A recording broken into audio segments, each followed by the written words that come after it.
السلام عليكم. كاين ماتش تاع الوداد ومانشستر سيتي نهار الاربعاء بعد غدا. الماتش اللي غنمشيو ان شاء الله نمشيو نتفرجوا فيه مباشره. شحال واحد تيبدا يقول لي تخسروا بسته، تخسروا باربعه، تخسروا بثلاثه. بحال على اساس دابا اللي خسرنا باربعه ولا ثلاثه عيب.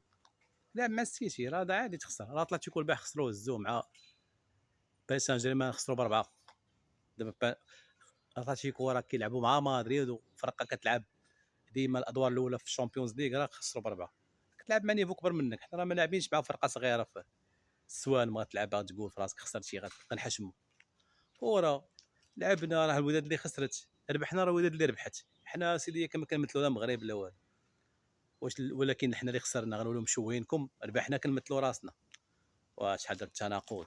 المهم كنتمناو الخير، وحنا عارفين المشكله اللي عندنا، راه باش كنتفكر باللي عندنا بوشا ومفيد غيلعبوا في الاجنحه، راه كتسنى الخايبه.